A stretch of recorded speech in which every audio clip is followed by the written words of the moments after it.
परिवार की नारी शक्ति को खरगोन जिले में और हमारे क्षेत्र में युग ऋषि के संदेश को 19वां पुराण प्रज्ञा पुराण की कथा के माध्यम से आपकी नगरी में घोटिया ग्राम में। अब आप सोचो, अभी तक आपने कथाएं सुनी थी, लेकिन ये कथा थी व्यथा दूर करने के, ये कथा थी हमारे जीवन मूल्यों की, ये कथा थी 21वीं सदी के इंसान के विचारों में इस भूमि को स्वर्ग बनाने के। कभी कभी ऐसा समय आता है कि व्यक्ति को भगवान की वाणी सूत्रों में सुनने को मिलती है। जो वाणी कभी अर्जुन को भगवान कृष्ण ने सुनाई थी, इस युग के हम सब अर्जुन हैं। और युग व्यास की प्रज्ञा पुराण कथा जो है, जिसका आज आपने समापन किया, जी बता रहे थे कि पंडित जी इस गांव के लोगों ने कथा का समापन भी करा, अपने गांव को उन्नत उज्ज्वल भविष्य देने का आरंभ का संकल्प लेकर के पूर्णाहुति करें। तो एक बड़ा समाचार सुनने को मिला। जो कथा के विचार हैं वो जीवन के अभ्यास में बदलेंगे तो उसको कहते हैं संकल्पित कथा। तो संकल्प से जो विचार सुने जाते हैं वो विचार जीवन रूपी खेत में बीज रूप में 5 दिन तक प्रज्ञा पुराण के अलग अलग प्रसंगों को सुना आपने।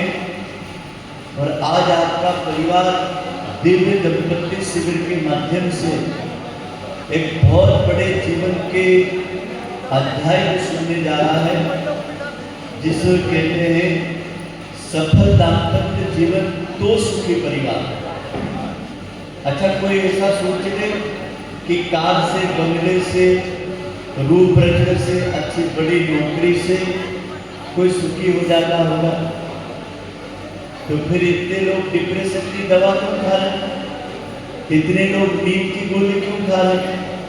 इतने लोग मरने की किताब क्यों पढ़ रहे कि जल्दी मृत्यु कैसे आएगी?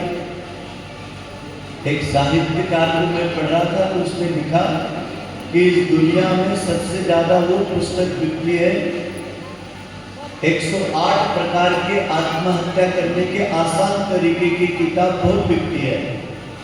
तो मैंने पूछा ये किताब क्यों बिकती है? तो बोले आप आदमी जीना नहीं चाहता है। तो मैंने कहा क्यों नहीं जीना चाहता है? तो उसका कारण उसने जो बताया, उसने ये बताया कि मेरी समस्या इतनी हो गई, क्या मुझे नहीं लगता कि उसका कोई समाधान या निकलने का कोई रास्ता मिल जाएगा। मैं कहा युग निर्माण के विचार ऐसे हैं, यदि आदमी रसातल में चले गया हो और हम पे हाथ में गारंटी देते हैं, मौत के मुंह में गए आदमी को यदि बचाना हो तो गायत्री मंत्र वह अमृत मंत्र है जो सुमति और सद्बुद्धि के ताले खोल देता है और बंद दिलों के रास्तों में अंधेरी गुफा में रोशनी कर देता है। तो हम तो किसकी आराधना करते हैं? प्रकाश की आराधना करते हैं, सूर्य की उपासना करते हैं। और सूर्य का मंत्र गायत्री मंत्र है। एक गांव में गया तो कोई बोल रहा था, वह पंडित जी जोर से गायत्री मंत्र पर बोलना, पंडित जी यहाँ महिलाएं बैठी है, यहाँ मत गायत्री मंत्र बोलना। मैंने उसका उत्तर उसी से पूछा, मैं कहा गायत्री माता 4 वेदों की माता है और 4 वेदों में से किस वेद में लिखा है कि गायत्री मंत्र को जोर से नहीं बोलना और महिलाओं ने नहीं बोलना? ऐसा किस वेद में लिखा है? तो उसका उत्तर क्या बोला? बोले मेरे को नहीं मालूम कि गायत्री माता 4 वेदों की माता है, लेकिन किसी आदमी ने मोबाइल में बोला कि गायत्री मंत्र केवल ब्राह्मण नहीं बोलना, सबने नहीं बोलना। तो मैंने उसको फिर जवाब दिया, मैं कहा उस आदमी ने भी ठीक बोला, ब्राह्मण की काम धेनु है गायत्री। तो मैंने कहा ब्राह्मण कौन? ब्राह्मण कोई ब्राह्मण के घर नहीं पैदा होता है। ब्राह्मण जो ब्रह्मा की बनाई दुनिया में मनुष्य योनि में पैदा होता है वो सब ब्राह्मण है। ये दुनिया किसने बनाई? प्रजापिता ब्रह्मा ने बनाई। तो ब्रह्मा की सब संतानें कौन हुई? ब्राह्मण। हम सब ब्रह्म की संतान है। हमारे पिता महा मनु भगवान और शत्रुपा की संतान। तो हम सब के गोत्र में ऋषियों का नाम है और सारी ऋषि माताएं और ऋषि लोग प्रजापिता ब्रह्मा की कुल वंश की सृष्टि के निर्माता है। तो मैंने कहा जिस ब्रह्मा ने इस दुनिया को बनाया वो सब ब्राह्मण है, लेकिन कोई अपने को ब्राह्मण नहीं माने, ब्राह्मण जैसा आचरण नहीं करे, ब्राह्मण की गायत्री को ना जपे, तो ये उसने अपनी जात अलग बना ली है, वो विषय अलग है। बाकी प्रजापिता ब्रह्मा ने गायत्री की उपासना का अधिकार सबको दिया है, क्योंकि भगवान की धरोहर किसी जाति की नहीं होती, किसी लिंग की नहीं होती है। भगवान ने आत्मा को जन्म दिया है, वो आत्मा चाहे स्त्री में हो चाहे पुरुष में हो, तो आप सब देव आत्माओं के कल्याण के लिए गायत्री मंत्र क्यों बोलना चाहिए? गायत्री मंत्र में 24 ऋषि, 24 देवी, 24 देवता और 24 शरीर की ग्रंथियां और 24 छंद की उपासना होती है। उल्टा हाथ नीचे, सीधा हाथ ऊपर। और आज के दिन जो भी गायत्री मंत्र बोले इस सभा में, तो इस भाव से बोले कि हे भगवती गायत्री, हम प्रजापिता ब्रह्मा की दिव्य संतानें हैं। हमारे कुलवंश में इस गोत्र की कन्या को हम ग्रह लक्ष्मी बना के लाए। जिस कुल गोत्र में मेरे पिता ने जिस पुरुष को मेरा पति देव बना के दिया, आज मेरा सौभाग्य है कि वैशाख के महीने में इस नवमी की तिथि पर श्रीमद् पावन प्रज्ञा प्राण कथा की पूर्णाहुति में और ऐसे युगल दंपति के दाम्पत्य जीवन की विवाह दिवस की वर्षगांठ वो चाहते तो किसी होटल में मना देते, अपनी गांव में मना देते, अपनी ससुराल में मना देते, शांति कुंज गायत्री धाम तपोभूमि मथुरा अवलखेड़ा में जाकर के मना देते। उनके लिए सारे रास्ते खुले थे। तो मैंने आदरणीय दीदी और भैया से कहा, मैं कहा भैया तुम विवाह दिवस को घोटिया में क्यों मना रहे हो? उन्होंने जवाब बहुत अच्छा दिया दोनों ने। मेरे पंडित जी, जीवन की खुशियाँ अपने लिए नहीं होती है, जीवन की खुशियाँ उनके लिए होती है जो दिव्य दंपत्ति शिविर से उनका देवत्व का उदय हो। और हम जो गायत्री साधना करते हैं और गुरु जी का काम करते हैं, उसका पुण्य किसी गांव को मिलना चाहिए। तो ये लोग पुण्य देने के लिए आए हैं। ये भगवान के खेत में जो ये लोग बोते हैं, इतने उदार रहते गायत्री परिवार के लोग, वो अपने लिए कल की रोटी की भी इच्छा नहीं रखते हैं। और यही भगवान से कहते, भगवान हमारी थाली में आज 2 रोटी है, इसका एक हकदार कोई और हो तो हम किसी को खिला करके अपनी रोटी मिल बांट करके खाएं, ताकि कोई इंसान भूखा न सोए। यह हमारी विचारधारा है। मानव मात्र एक समान, कोई इंसान छोटा बड़ा न रहे, एक जाजम पे सब लोग बैठे और सम्मान से सदगृहस्थ के सूत्रों का दिव्य संदेश सुने। भाई बहनों, ऐसे विचारों के जागरण का पुण्य आप सबको मिले, इस भावना से एक बार गायत्री मंत्र हमारे साथ साथ।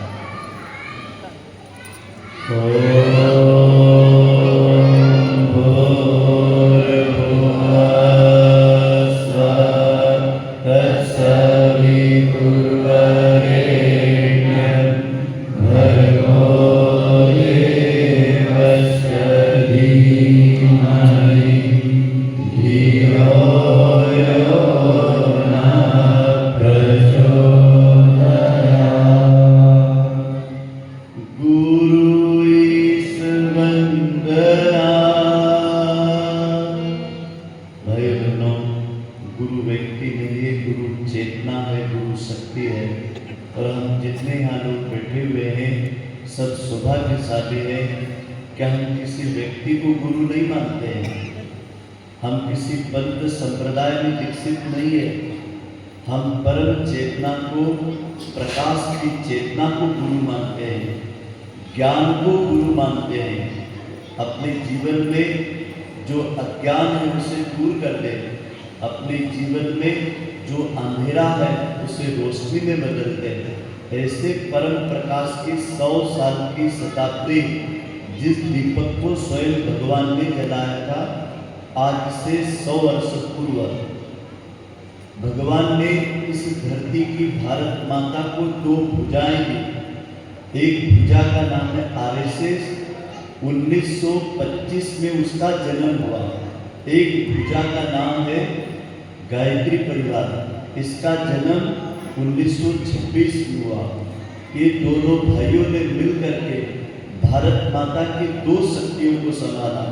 एक शक्ति का नाम था हिंदू धर्म की सनातन मूल्यों की पावनी परंपरा को, इस देश की आज़ादी की रक्षा को और इस देश की सांस्कृतिक मूल्यों को देश के जन जन के लोगों में राष्ट्र गौरव की आग फूकना और देश से आताताई मुगलों, यमुनों और अंग्रेजों ने जो देश के अंदर कांटे बोए हैं, उनके कटीले संस्कारों की जड़ें जो देश के नागरिकों में कहीं आज भी हो, उसे निकाल करके मां भारती के तिरंगे को विश्व का तिरंगा बनाना, ये काम उन्होंने हाथ में लिया और उसका परिणाम आप देख ही रहे हैं।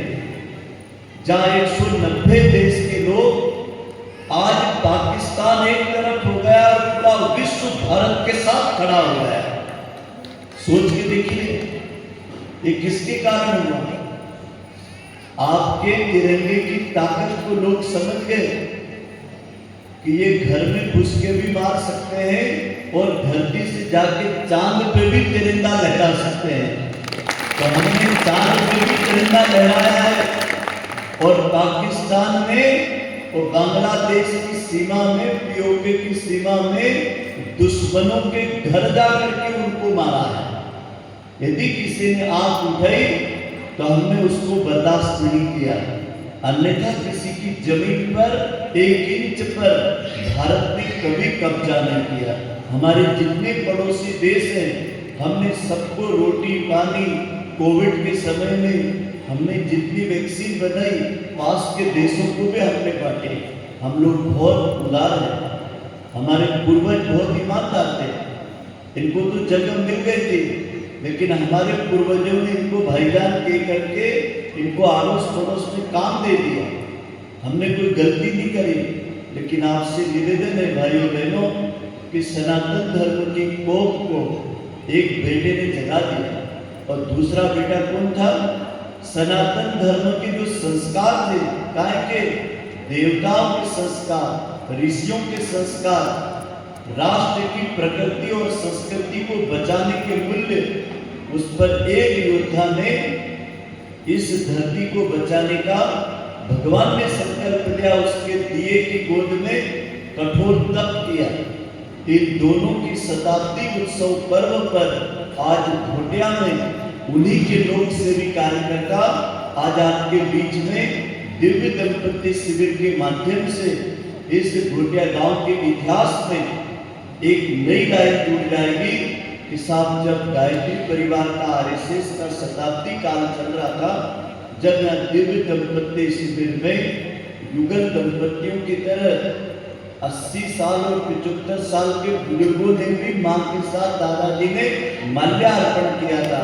इस देश का स्वर्ण जयंती का समय है, इस देश का बुजुर्ग भी आज भी युवा है जो अपनी धर्म पत्नी को सफेद बाल होने के बाद में भी एक युवा की तरह ताकत रखता है इस देश की अस्मिता की रक्षा के लिए। नहीं तो आज तो बुढ़ापे में ताश खेलते, दरवाजों के गलियों पे बैठ करके गप्पे मारते हैं और वो दिव्य दंपति शिविर में युवाओं के साथ बैठे हैं। ये घोटिया गांव का बहुत बड़ा समाचार है, छोटा समाचार नहीं है। इस गांव के युवाओं को हो सकता है शर्म आती होगी पत्नी के साथ बैठने में, लेकिन इस गांव के बुजुर्गों को शर्म नहीं आती है। इनसे सीखना चाहिए। जिस दिन लगन होता ना तो उसके 7वें फेरे में पंडित जी क्या कहते, ध्यान से सुनना।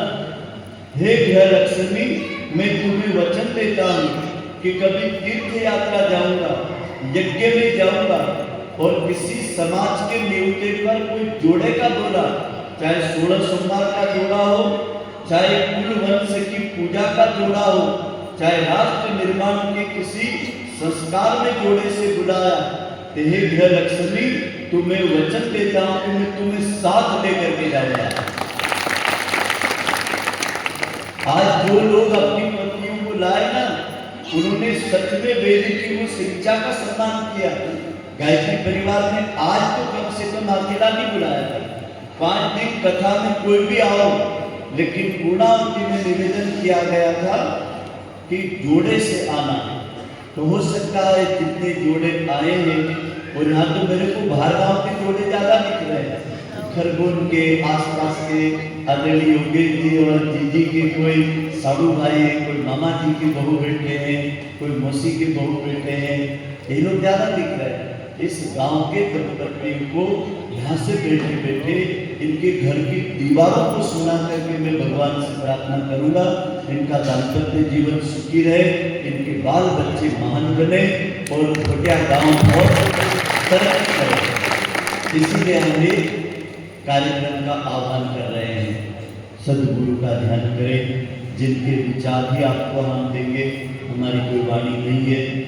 आदरणीय ब्रह्मवादी बहन सुनीता जी ने भी जो 5 दिन तक प्रज्ञा पुरुष की प्रज्ञा वाणी आपको सुनाई, उनके कोई विचार नहीं थे, भगवान की वाणी थी और आप सब श्रद्धावानों ने सुना और आज आप उसकी पूर्णाहुति कर रहे हैं।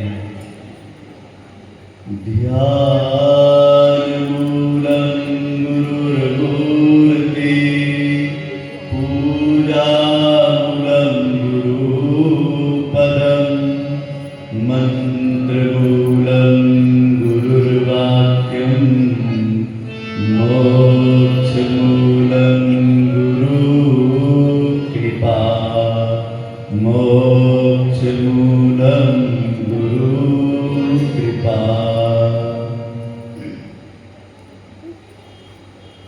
भाइयों बहनों,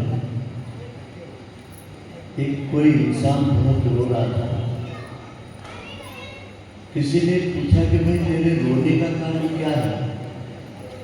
उसने बताया कि मेरे पास सब कुछ है, पत्नी है, बच्चे हैं, घर में 2 दिन बंगला है, कार है, लेकिन शांति नहीं है। तो बोले इतने अच्छे घर में शांति नहीं, इसका कारण क्या है? बोले पता नहीं क्या है, बाकी मेरे मन में ऐसा लगता है कि मैं बहुत अशांत हूँ।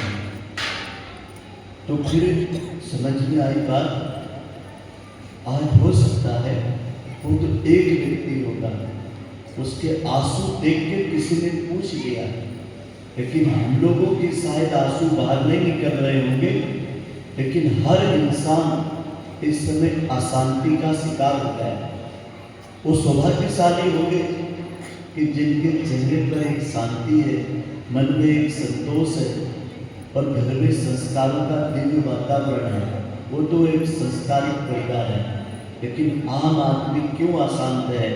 तो उसका कारण बता रहा मैं आपको। ये जिंदगी के 3 पक्ष हैं। सबसे पहला पक्ष है शरीर। तो शरीर को क्या लगता है? एक रहने के लिए धूप छांव से छुपने के लिए मकान, भूख लगी तो 2 टाइम की रोटी, और इस 5.5 फीट के शरीर को 2.5 गज कपड़ा। तो किसी समय एक फिल्म थी बाजार में, उसका नाम था रोटी, कपड़ा और मकान। तो गुरुजी की भाषा में मैं बता रहा हूँ, उन्होंने ये शब्द बोले बच्चों, एक जमाना था जब आदमी को केवल इतनी चिंता थी कि मुझे मकान मिल जाए, और एक चिंता थी कि उस मकान में मुझे खाने को मिल जाए और फिर तन ढकने के लिए कपड़ा मिल जाए। एक जमाना ऐसा था जब इस पे फिल्म बनी थी, रोटी, कपड़ा और मकान। ये क्या थी आदमी की स्थूल शरीर की जरूरत थी। फिर एक जमाना और विकसित हुआ जिस समय क्या हो गया, हम सब लोगों को स्वतंत्रता मिली पढ़ने लिखने के, और एक अच्छी शिक्षा दीक्षा से हमने एक उन्नति का पायदान हासिल कर लिया। और वो उन्नति किसकी हुई? मन की उन्नति हुई, मानसिक शरीर की। तो मानसिक शरीर को क्या कर दिया हमने? इतना पढ़ा लिखा दिया, इतना होनहार बना दिया कि एक एक आदमी करोड़ों के लाखों के पैकेज में पैसे कमाने लगा। तो फिर उसको जाकर के पूछो आप कि कोई भैया क्या, तो मेरे को बेंगलोर में एक आदमी मिला दंपत्ति शिविर में, उसने आके मेरे को क्या पूछा, पंडित जी मेरा 2.5 करोड़ का पैकेज है, लेकिन मेरे को संतोष नहीं है, मेरा जो क्लासमेट है उसका 4 करोड़ का पैकेज है, तो मेरे को प्रार्थना करो भगवान से, कोई उपाय बताओ कि मेरे को उसकी बड़ा पैकेज मिल जाए।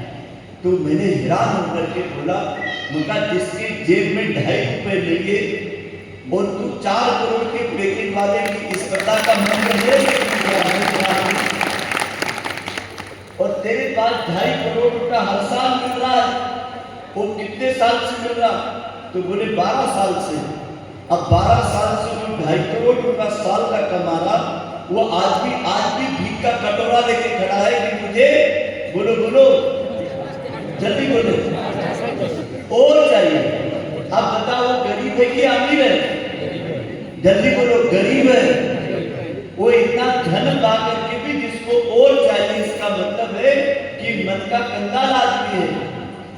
यदि इसके मन में संतोष होता, क्या गांव में 300 रुपया रोज में 8 घंटे लोग काम कर रहे हैं और मैं 1 मिनट के 8,000 रुपया कमा रहा हूँ, 1 मिनट की उसकी 8,000 सैलरी है, और एक मजदूर मेरे गांव में 300 रुपये में पूरा दिन काम कर रहा है, उससे मैं अच्छा हूँ। वो भी इंसान है, मैं भी इंसान हूँ, लेकिन इस इंसान की तरक्की कहाँ हो गई? इसके मन की तरक्की हो गई। इसलिए मन के गरीब लोगों के पास कितना भी आ जाएगा तब भी ये गरीबी गरीब रहेंगे, ये कभी अमीर बन नहीं सकते। इनको तो और चाहिए, इनको चाहे नीति से मिले, चाहे अनीति से मिले, चाहे रिश्वत से मिले, चाहे भ्रष्टाचार से मिले, चाहे धोखा देकर मिले, चाहे चोरी से मिले, चाहे डकैती से मिले, चाहे सरकार के खजाने की योजनाओं को लूट करके मिले, इन भूखों की तिजोरी कभी भरने वाली नहीं है, क्योंकि इनकी अब धन की जरूरत नहीं है, प्रदर्शन की जरूरत है। इनको पैसे वाला बनना है। ये मन की दुनिया बन गई। अब ध्यान से सुनना, हम कोई एक नई दुनिया बनाने की बात कर रहे हैं। वो कौन सी दुनिया है? आत्मा की दुनिया, भावना की दुनिया, परिवारों की दुनिया, रिश्तों की दुनिया, सुख और दुख में खड़ा रहने वालों की दुनिया, किसी के काम आने वालों की दुनिया।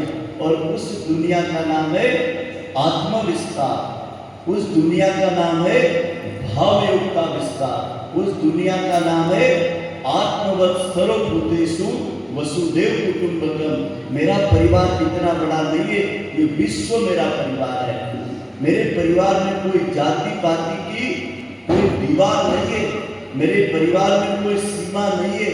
मैं जिस घर में जाऊं वो मेरा अपना परिवार है, मैं जिसको भी मिलूं वो मनुष्य है, वो मेरी बिरादरी का है। लेकिन कुछ लोगों की निगाह में आज भी चश्मा लगा है, काय का? जातियों का, गरीबी का, अमीरी का, सुंदरता का, कुरूपता का, अपने और पराये का।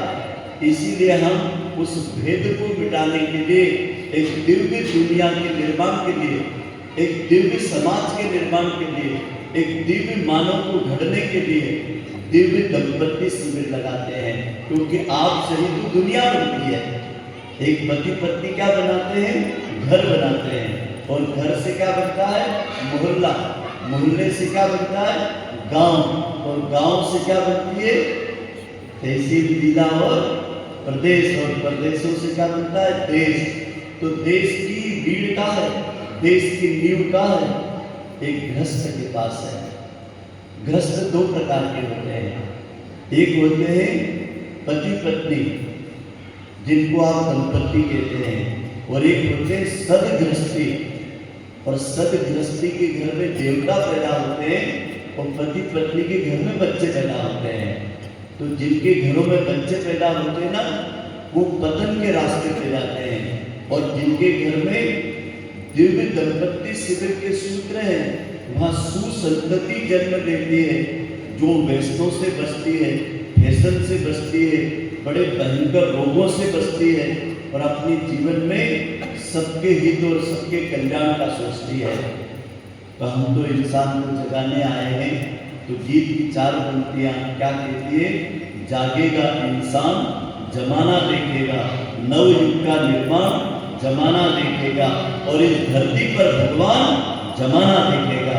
हम भगवान की कल्पना मंदिरों में नहीं करते हैं, हम किसी तीर्थ की कल्पना किसी गया जी में नहीं करते हैं। हम तो हर गांव को तीर्थ बनाना चाहते हैं, हर गांव को स्वर्ग की तरह देखना चाहते हैं, हर इंसान को देवता की तरह देखना चाहते हैं। तो आइए गीत के माध्यम से आप सबका गांव का आह्वान करते हैं। जागेगा इंसान जमाना देखेगा, जागेगा इंसान जमाना देखेगा, नवयुग का निर्माण जमाना देखेगा, नवयुग का निर्माण जमाना देखेगा, जागेगा इंसान जमाना देखेगा, जागेगा इंसान जमाना देखेगा।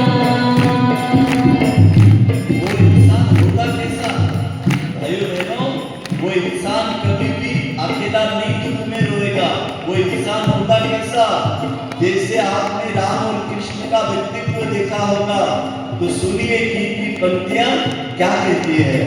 जागेंगे मेरे सब गाँव के देवता, जागेंगे सब मेरे गाँव के देवता, जागेंगे मेरे सब गाँव की देवियाँ, जागेंगे सब मेरे गाँव की देवियाँ।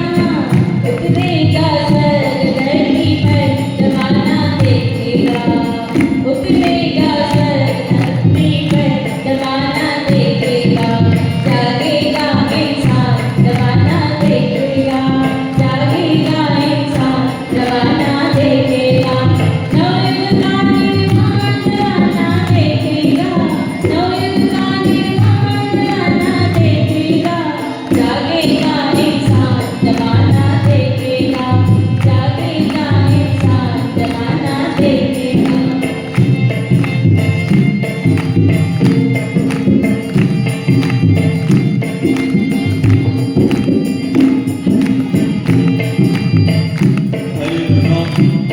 इंसान कपड़ों से, मेकअप से, गहनों से और ऊंचे पद और जाति से हो सकता है कुछ दिन के लिए किसी की निगाह में अच्छा दिखता होगा।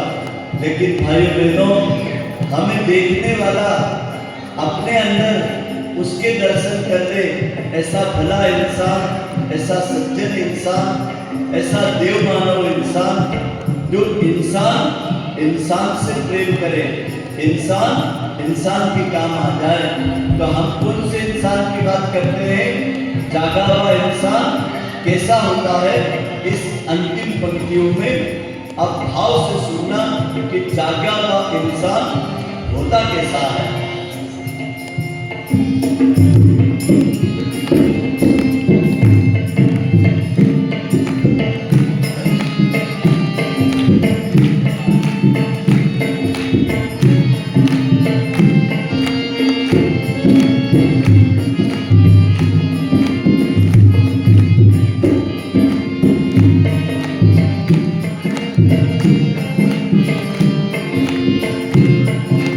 जागेगा इंसान जमाना देखेगा, जागेगा इंसान जमाना देखेगा।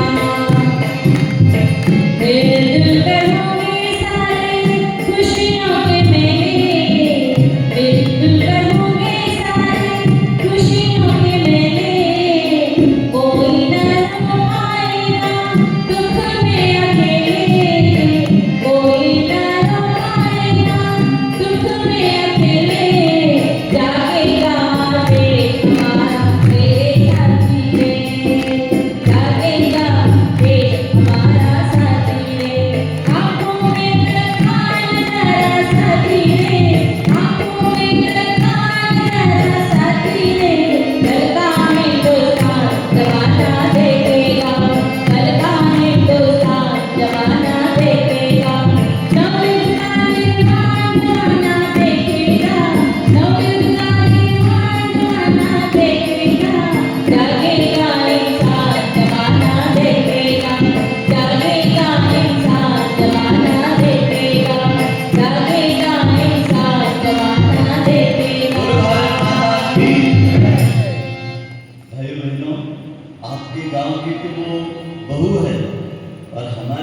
शांति कुंज हरिद्वार की युग साधिका है आदरणीय बहन मनीषा जी, जो आपके गांव में उनकी सासू माँ के दादी सास के कार्यक्रम में पधारी है।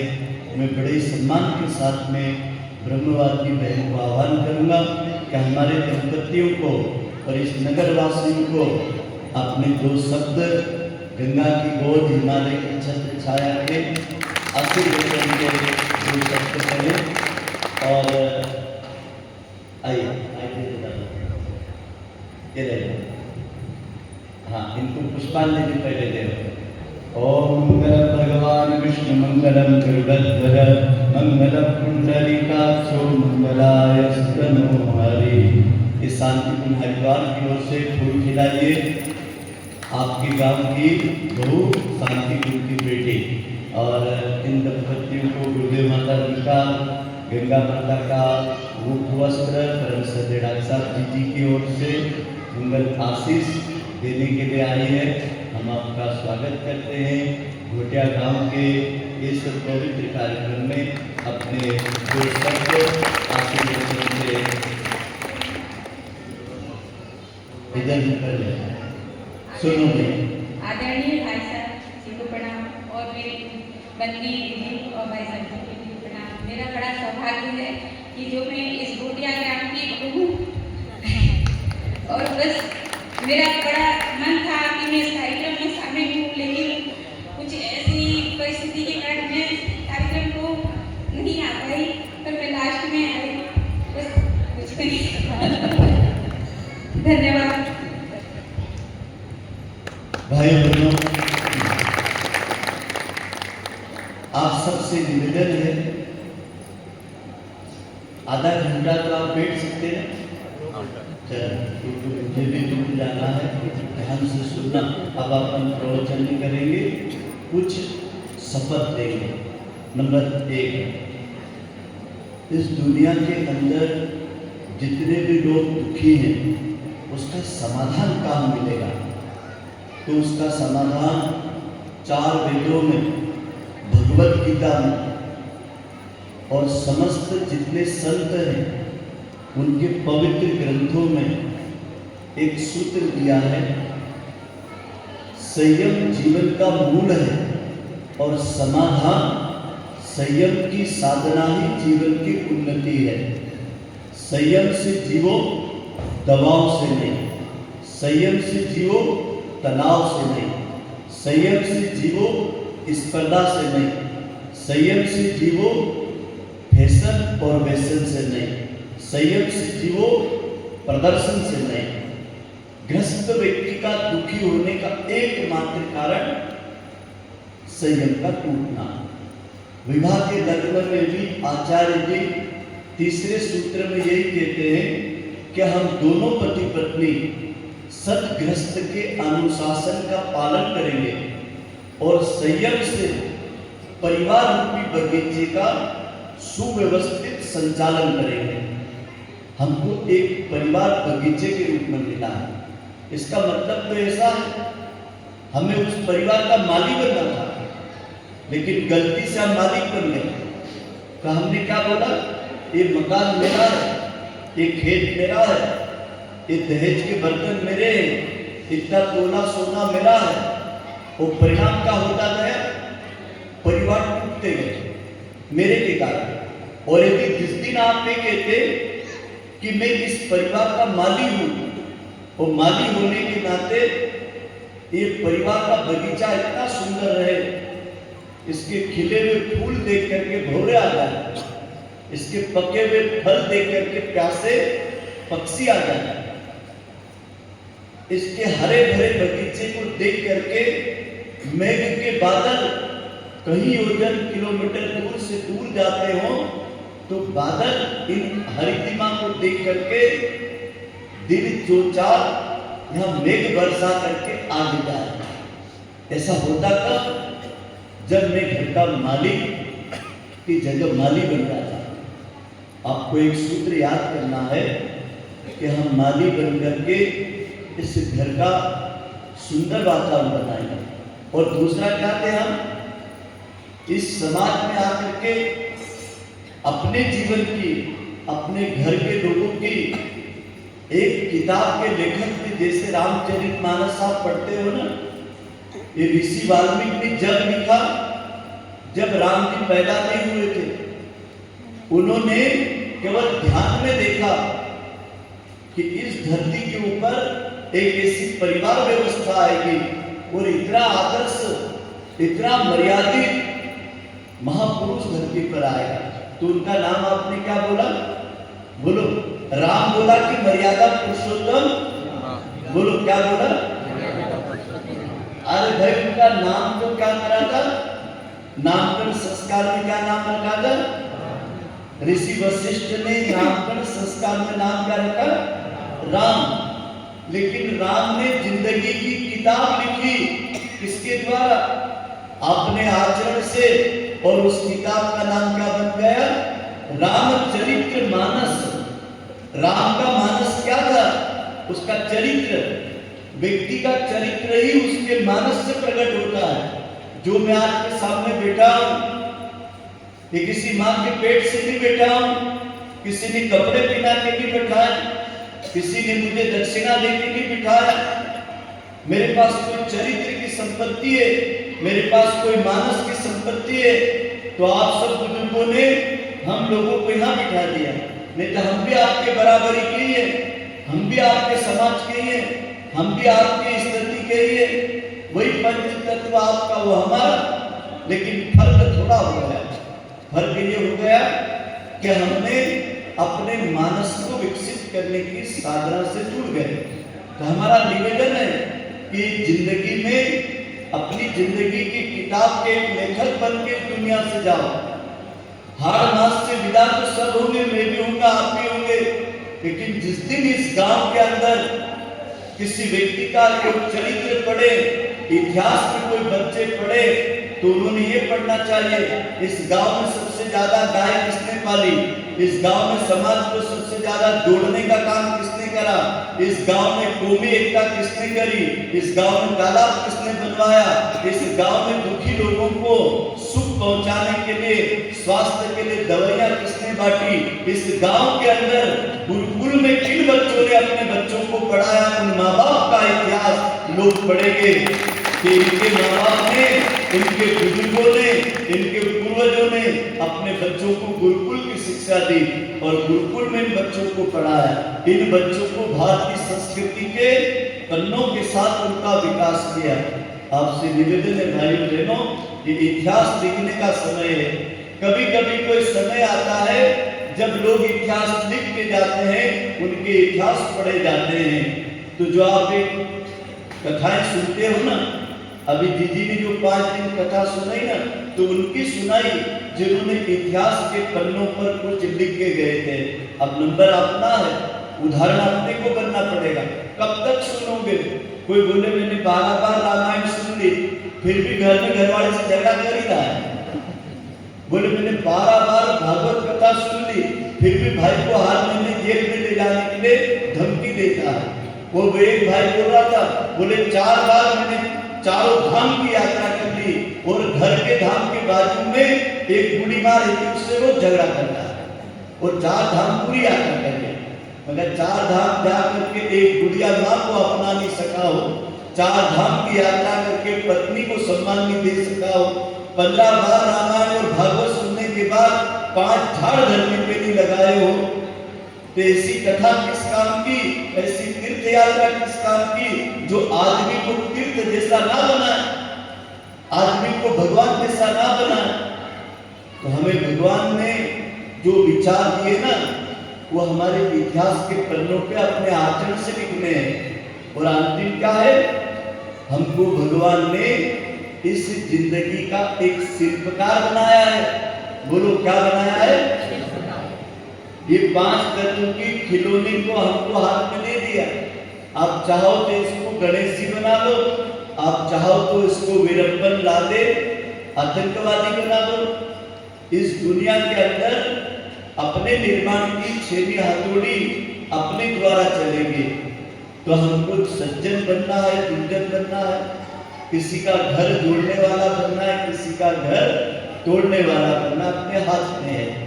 आपसे विनम्र प्रार्थना है कि इस दुनिया में जिस दिन हमारी फोटो लगे तो 10 लोगों ने वो फोटो को देख करके वो दिन याद करना चाहिए कि ये व्यक्ति मेरे इस काम आया था। फोटो सुंदर नहीं देती है, ये फोटो लगाने वाले लोग चंदन की माला चढ़ा सकते हैं, लेकिन आपको चंदन जैसा बनना आपको पड़ेगा, नहीं तो कांटों में ही चलना पड़ेगा। चंदन की माला चढ़ाने का काम पैसे का है, लेकिन चंदन जैसा महकना और चंदन जैसा समर्पण करना ये अपने पुरुषार्थ का काम है। तो अपने पुरुषार्थ से अपना भाग्य और भविष्य बनता है। कोई भगवान नहीं बनाता है, कोई तीर्थ नहीं बनाता है, कोई कथा नहीं बनाती है, मैं भी नहीं आपको बना सकता। हमारा 5 दिन की कथा भी यदि आचरण का हिस्सा नहीं बनी तो फिर अगले दिन आप यही कहोगे कि वो ना जो महाराज जी आए थे नहीं, उनके पास संगीत टोली बहुत जोरदार थे, भाई द्वारका जी भाई उनका बाल देवता बड़ा बड़ा था, बिल्कुल फिर उनके हाथ में अंगूठी ने इतनी सुंदर थी ना, अपना गाँव में कोई भी देखते तो अंगूठी नहीं थी। हो सकता है इसकी तारीफ आप कर दोगे, अच्छा पंडाल की तारीफ कर दोगे, महाराज के कपड़े और उनके सोने चांदी के वैभव की तारीफ कर दोगे, उनके गाने बजाने वालों की तारीफ कर दोगे, लेकिन आपको क्या मिला? सोच के देखिए आपको क्या मिला? यदि मैंने अपनी व्यथा दूर नहीं करी, अपने भविष्य को संवारने का मैंने निर्णय नहीं किया, तो अपने जीवन में एक कथा भी एक मनोरंजन बन जाएगी। ये लोग जीवन का निर्माण करें तो निर्माण किसका होगा? ध्यान से सुनना, जो संयम करेगा उसी का निर्माण होगा। तो 4 प्रकार के संयम है। आप यदि ये 4 प्रकार के संयम आज से व्रत पूर्वक सुनो और इसको अपना के देखना, तो निश्चित रूप से यहाँ आज की रात बिताना 2 घंटे की सफल हो जाएगी। नंबर 1, ये चारों चीज भगवान की अमानत के रूप में मिली हुई है। उपनिषद के ये 4 सूत्र हैं। तो वो कहता है ऋषि कि ये चारों चीज आपकी नहीं है, लेकिन आपके पास है, लेकिन ये अमानत के रूप में है। माता बहनों भाइयों, आपको कोई अमानत दे दे तो फिर आप क्या करोगे? उसको वैसी वैसी लौटाओगे कि नहीं लौटाओगे? कि उसको बिगाड़ के लौटाओगे? दादा आपको 200 रुपया मैं दे दूं तो 1 महीने बाद मुझे 200 वापस दोगे कि भाई अमानत है। तो ये 4 अमानत भगवान ने दी है, वो उसका हिसाब पूछेगा। नंबर 1, इंद्रिय संपदा। ये आंख मिली है ना, कान मिले हैं ना, अच्छी खुशबू लेने के लिए नाक मिली है, बोलने के लिए इतनी अच्छी जीवान और स्वाद लेने के लिए अच्छी स्वाद ग्रंथि और सुख और दुख को अनुभव करने के लिए इतनी अच्छी चमड़ी। इसको शास्त्र में क्या कहते हैं? पंच ज्ञान इंद्रिया। क्या बोलते हैं इसको? अब कोई आदमी कोमा में हो और उसको एसी चालू करके रख देना, उसको पूछना कि ठंडी हवा लगी नहीं क्या? उसके ऊपर कांटे चुभोगे, देखना पूर्ण कांटे चुभ रहे गए, नहीं कुछ भी नहीं बोलेगा। क्यों? वो तो कोमा में है। किसी को दिखता नहीं, उसको पूछना कि गुलाब का फूल कैसा है। किसी को बोलना कि राग रागिनी चल रही, संगीत चल रहा है, कैसा लग रहा है? वो तो बहरा है, क्या बताएगा वो? जब गूंगा बता नहीं सकता है कि क्या है, नेत्रहीन बता नहीं सकता कि क्या देखा है, और आपको यदि सुनने की देखने की ताकत मिली ना, तो एक दिन भगवान ने जरूर पूछेगा कि तू क्या सुन के आया, क्या देख के आया, क्या खा के आया, क्या बोल के आया, क्या सुख भोग करके आया? तो हिसाब बता, मेरे लिए क्या लेके आया?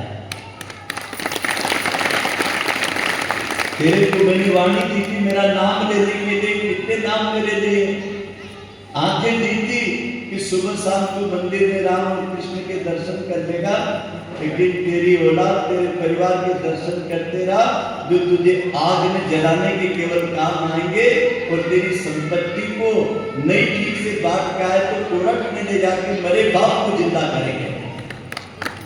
वो तुझे याद नहीं करेंगे, फिर भी तू उनके लिए सब कुछ छोड़ के आया।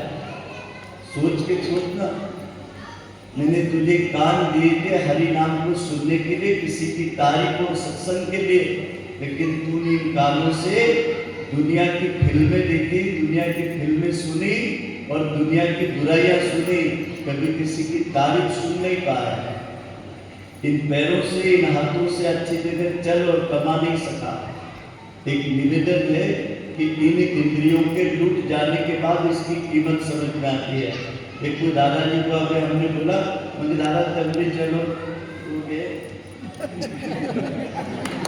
मगर दादा ये जब चलता था तब तो दादा का बाजू वालों का ही है ठीक है। हम उठला तो गड्डी में भर पटला पट्टा खेलता था, तम्बाकू पीता था, ना आरती का टेम घर आ जाता। इसके बावजूद लोग नहीं देखे, मुझे दादा 5 मिनट रुक ही जाता, आरती करी ना जाता, लेकिन नहीं दिन भर उनको तुमको जब दिन भर तुम आशा करया करे ना, करया करे, जब तुमको घर की याद नहीं आई, और भगवान जी की खाली घंटी उठी और जबकि कोना मंदिर का ओटला की जो फर्शी में चली बिना पालिश करे चिकनी कर दी दादा ने, जाके दिखी नहीं मंदिर का ओटला ना। वो भगवान जी भी कहते होंगे कि यार भगवान तेरा गाँव में हम रहो, घंटी हो जाने का टेम पे तो घर की याद आ जाए, और दिन भर यहाँ हमारा पत्ता खेती हमारा ओटलो याद आ जाए, तो ये क्या गम्मत है। तो फिर बाद में मेरे को मालूम पड़ा, क्या मालूम पड़ा, अरे मंदिर के सामने से 10 बार निकल जाना, अरे मंदिर के पते के ऊपर 10 बार बैठ लेना, उसके वहां से तुम्हारे किस्मत पे पुण्य नहीं, तुम ऐसे भी नहीं कर सकते, राम भी नहीं बोल सकते। तुम्हारे भाग्य का दुर्भाग्य तुम्हारे साथ चल रहा है कि भगवान के पास लेके आरती नहीं ले सके, भगवान के आंगने से निकल के उसको शीश नहीं झुका सकते, तो हम लोग क्या बोलते मालूम है, हे भगवान कुछ दे कि मत दे, लेकिन इतनी कृपा जरूर करना कि सुबह और शाम आपकी याद आ जाए, इतना आशीर्वाद कभी मत छीनना, बाकी कुछ मत देना, क्योंकि बाकी चीज तो मेरी मेहनत से आएगी और जाएगी, बाकी तेरी कृपा है तो ही तेरा नाम मुझसे निकलता है, तेरा आशीर्वाद है तो ही तेरे ओटले पे बैठे तो आरती में आने की हिम्मत होती है, इतना मत छीनना भगवान, बस इतनी कृपा। और आपकी भी हिम्मत हो ना तो कल से भगवान से यही मांगना कि भगवान इतनी तो कृपा कर ही देना कि गांव में रहते मंदिर की पड़ोस में घर है, लेकिन 11 का दिन भी वहाँ मंदिर में कम से कम आरती में नहीं जाता, आमोस पुन्नव भी नहीं जाता।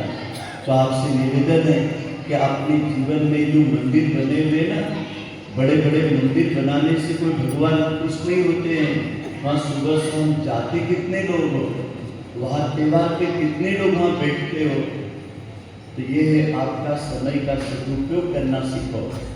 अगला और महत्वपूर्ण है जीवन संपदा का दूसरा विषय है जिसका नाम है अर्थ संपदा, पैसा। भगवान की दी हुई धरोहर खेती आपकी है क्या? बोलो, ये तो धरती माता की है कि आपकी नहीं है? आप